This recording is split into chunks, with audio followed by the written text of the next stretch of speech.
Good day, good day, good day, good day. Good day, everybody, and welcome. Welcome, Gladys. It's good to see you. Welcome, Wayne. Yabba dabba do right back at you. I hope everyone's doing well today. Welcome to SIP with Rev Melissa, and I am Rev Melissa. SIP is Spirit in Practice. And we had a whole series last week about practice, right? About our spiritual practice, recommitting, going deeper, doing it, just simply doing it, right? And that rolls us right into our new series this week, which is alignment. Alignment. So, your spiritual practice supports alignment. It does. It's like a tune up. It's like a tune up that you give yourself every single day, right? And it's wonderful. And so, let me remind everyone the definition that we're working with when we talk about alignment: to bring components into desirable coordination. That is alignment. All the components of our lives, right, are in a desirable coordination, right? And we know what that feels like when everything is just moving together, right? We know what that grace and ease feels like. And what else do we know? We also know what it feels like when it ain't so, right? When we are out of alignment. We know what that feels like when we are out of alignment. So I asked you all yesterday, are you in alignment with your purpose? Are you in alignment with your life? Are you in alignment with your quality of God, of the divine, of source? Are you in alignment? Are you in alignment with yourself? Are you in alignment with your higher self? Right? Are you in alignment, Vanessa? Are you in alignment, Mommy? Are you in alignment, Wayne? Are you in alignment, Rev Melissa? Right? Because I got to ask myself that question too. Yes. So being in this new series of alignment takes me, my mind keeps going to the series that we did earlier this year, Ikigai, right? Which is the Japanese concept of living in your purpose, right? Your reason for being, right? And so I was digging around in that, and I meant to send Sekou a graphic of it, but I forgot. But I just want to just talk about that for a little bit, because it's the alignment of these four areas: what you love, what the world needs, what you can get paid for, and what you are good at. That is Ikigai. And all of these four areas intersect each other. So they don't stand separate and apart from each other. They complement each other, right? Because they're in alignment. Yes? What you love, what the world needs, what you can get paid for, and what you are good at. Are those areas in alignment, right? And so we can look at that as, our purpose. And there's my producer on it always, right? So you'll see the intersections between the passion, mission, vocation, and profession. What you love, what the world needs, what you get paid for, and what you are good at. And in the center of that is Ikigai, which is you, right? You are Ikigai. It's not that your purpose is over there and you're over there. You are the center of all of this. You are the center of all of this. You are the center of your life. And our spiritual practice supports us in being in the center, right? And being in the center. Thank you, producer. So when I was digging into Ikigai, I discovered, because, that's just how the universe works. We did a whole series on Ikigai, and I never saw what I'm about to share with y'all, right? It's about the being out of alignment with your Ikigai, right? Or when you're still on the journey of discovering what those four components are, right? And you feel a little off, right? You feel a little off. So, with what you love, right? So, you can have satisfaction with what you love, but still have a feeling of uselessness. You want to check in to see if you're totally in alignment with what it is that you say you love. Because we can love a lot of things. It doesn't necessarily mean that it's for us to do. Because does it meet those other criterias, right? Does it meet the other components of Ikigai, right? So, second sign that there might be a little tune-up. Let's just call it tune-up. Like, let's get this. Let's get that nothing is wrong. We may just need to have a little tune-up, adjustment, right? It's like, I don't believe I'm getting ready to give a car reference, but it's like with your car, right? Sometimes your car needs a tune-up, right? At some point, your car will need a tune-up. If you keep driving that car and driving that car and driving that car and driving that car, and you don't take care, you don't take assessment, you don't look under the hood, right, to see what's going on, at some point there's going to be a problem, an upset, a breakdown, right? The same with us when we are checking out ourselves to see where we may need a tune-up in our consciousness, in our subconscious mind, because the tune-up really needs to happen within the subconscious mind, right? And our conscious mind is a tool that we can use to support that tune-up that's necessary, right? So with what the world needs now, there might be a feeling of delight and fullness, but it might not be any wealth, right? There might not be any wealth in that. So we need to check that out, see what needs to be tuned up there. What might I need to be doing differently? What other supports might I need, right? What investments may I need to be making with myself, right? What you can get paid for, right? Oh, I did it in reverse. Okay, so what I can be paid for, that's the delight in the fullness. Thank you. That's the delight in the fullness, but there might not be wealth in it, right?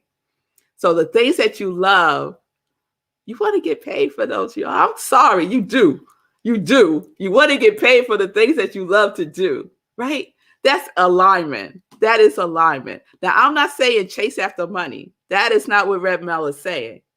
What I am saying is you can have wealth in what you love. Love what you do. There is wealth in it, but you also have to check out all the other components. All the other components. All right? All right. What the world needs. So there might be excitement, but there could also be a sense of uncertainty. So if you're feeling some uncertainty, check in with yourself. Do I need a tune-up? Do I need to tune in? Right? All right. And then the last one is what you are good at. So this is a really tricky one. This one, I think I get into this one sometimes with myself. Hold on. I'm hot. Talking about Ikigai heats me up. Heats me up a little bit. So the last one, what you are good at. So you could be comfortable at this point. You could be comfortable with what you are good at, right? But you could still have a feeling of emptiness. And Many of us don't like feeling uncomfortable, right? We want to stay in that cozy, comfy place. But oftentimes we need a tune up into that which feels a little uncomfortable because we need to stretch, right? We might need to change out some sparks. Look at me with some terms, with some spark plugs, right? And that could be uncomfortable. You might need a certain gasket to put on there, right? I know I'm on a roll now. And you put one on and that don't quite fit, right? And so what do? You go within and find the piece that fits. And that might not be a straight line. You might be like this, right? It may not be a linear experience for you. And oftentimes, when we are moving from what is comfortable to what is uncomfortable, it is not, right? It's like a journey again. But it's a journey to support ourselves in the feeling of being aligned. And we all know what it feels like when we are not. I guarantee you, for me, it feels unsettling. For me, I feel it in my body, I feel it in my chest, and I feel it in my belly. It makes me have restless sleeps. That's not a word. I sleep restlessly. I'll go under the covers, right? And so those are all telltale signs for me that something is askewed. And what am I going to do about it? Am I going to ignore it and just keep driving myself? And the lights are coming on, right? The lights are coming on. There's the engine light coming on, right? There's the all signal thing coming on, but I'm still driving, knowing that I am out of alignment. So what do we do to bring ourselves back, to take care of ourselves, right? What do we do? And so I offered last week, we go within, we go to our spiritual practice. That's our mechanic. Oh, all right, Rev Melissa, we're just going to stay here, okay? That's our mechanic, right? Our spiritual practice has all the things that we need, all the tools, all the instruments, everything to do the diagnostic. Yes, to do the diagnostic. To see what needs some adjusting, some alignment. You go to your car and you just look on the outside of it. Something's wrong with your car. And you just look at the outside of it and then you get back in and think it's going to go. It ain't going.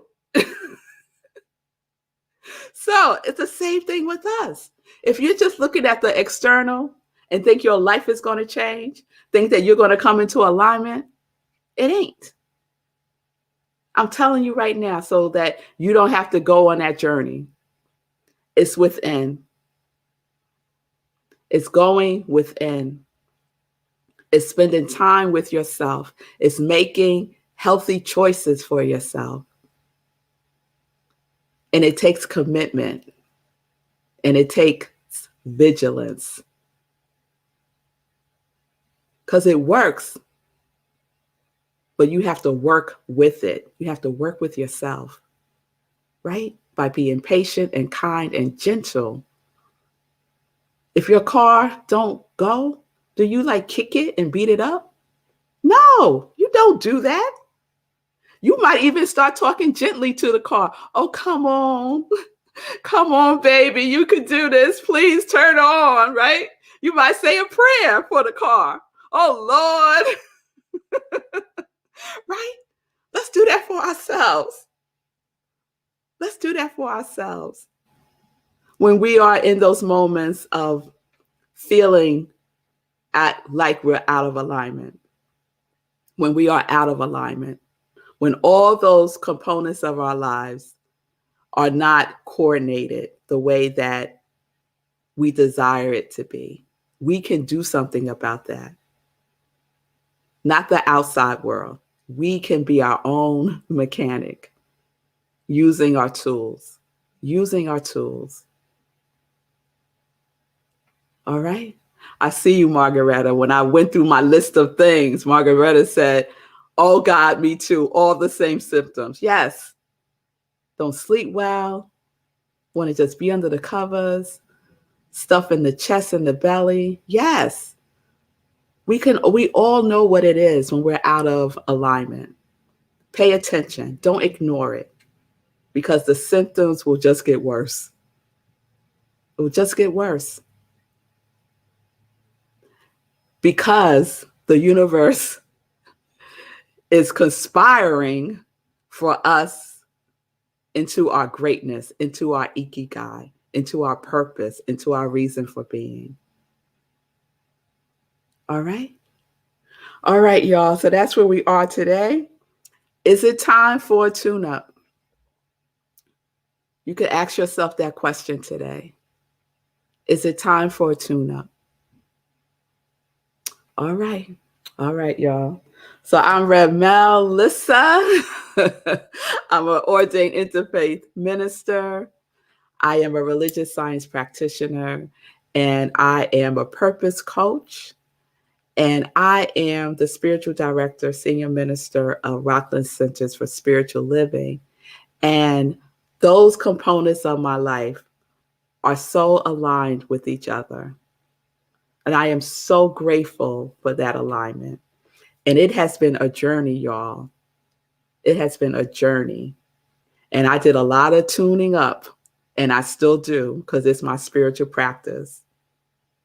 So if you need support, you do not have to do this journey alone. I am here to support you.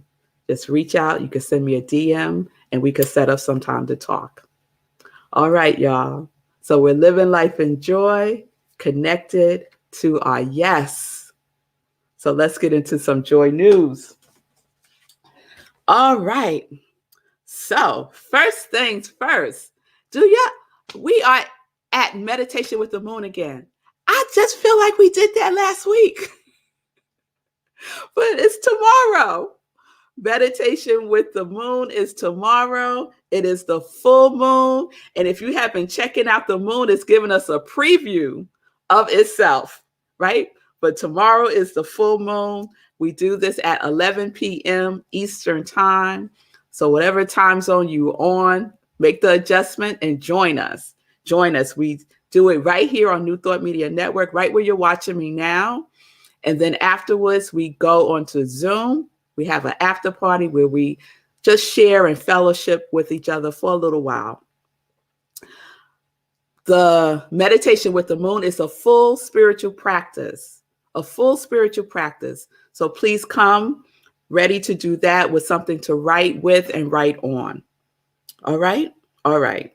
So that is tomorrow evening, which means that there is no 10:30 sip tomorrow. So if you want some sipping, come at 11 p.m. Eastern time. We'll be sipping with Meditation with the Moon at 11 p.m. Okay? I hope to see you all there. All right, Tim, I see your big yes with an exclamation point. Yes, yes, yes. We have a good time, don't we, Tim? All right. All right. So join in the fun and in the alignment. Then let's see. Save the date. Next week, October 28th, time is going. October 28th, 7 p.m. from 7 to 9 p.m. Eastern time, I will be doing a spiritual practice session. So a workshop on spiritual practice. So to deepen it, to get more understanding about its importance, opportunity to ask questions of me. So please participate in that. It will be on Zoom, and I'll do a registration for that. So tomorrow you'll be able to register. Okay, this weekend on Sunday, our Living Life in Joy. You know, we had technical difficulties this past Sunday, so we weren't able to show the show. We will this Sunday with Ramona Curtis is our guest. She is the founder and creator of Unhoused St. Louis, and she has a wonderful story to share as to her alignment with this work. So please tune in on Sunday, 10:30 a.m. Eastern Time for Living Life in Joy. And then after, we have some Sunday in Praise at rocklandcsl.org. You can go there for all the information to participate in our Sunday service. And we are continuing with our Going Further Together theme. That's the theme for October. And the topic is digging deeper. Dig deeper. I love that. All right. I think that is all of the joy news. Let me check in with Sekou, see how he's doing. I love all the car references. That was fun for me. Yeah. Got the alignment, got the mechanic, spark plugs, gasket. I was like, all right, man. Who knew all that was up in here? Right. Yeah. And that's a shout out to the subconscious mind, because the subconscious mind is collecting all that information all the time. And you feel like you're not a car person, but it's all there. It's all there. Yeah, that was good. I enjoyed all those metaphors. Yeah. And there was something else, but now I forgot. I spent too much time talking about it was something about the internal versus the external. I think it dovetails with what I was talking about on the Be Your Own Hero show this morning. I was talking about using external things to try to fix internal movements, which doesn't work. Like I was talking about how yesterday was my 2-year anniversary of not drinking. So there's that. Yeah, appreciate that. And then I was talking about some of the reasons why I stopped drinking and how it had more to do with lack of escapism, like not escaping from what I'm feeling and not trying to use something external to band-aid what I'm feeling internally. I said that much better here than I said it on my show. I hope you got it here. That's what I'm talking about. Don't use something external to try to band-aid what you're feeling internally. Yeah. You have to go with it and you have to do the work. But whatever it is out there, it doesn't matter. It won't work. That's just temporary. You got to do the work internally. Yes. I love that. I love the synchronicity too. That's great. All right, y'all. So there you have it. Alignment. Do you need a tune-up? Go within. Look under the hood. Yes. All right, y'all. So peace and blessings. Peace and justice. We're living life in joy. Connected to our yes.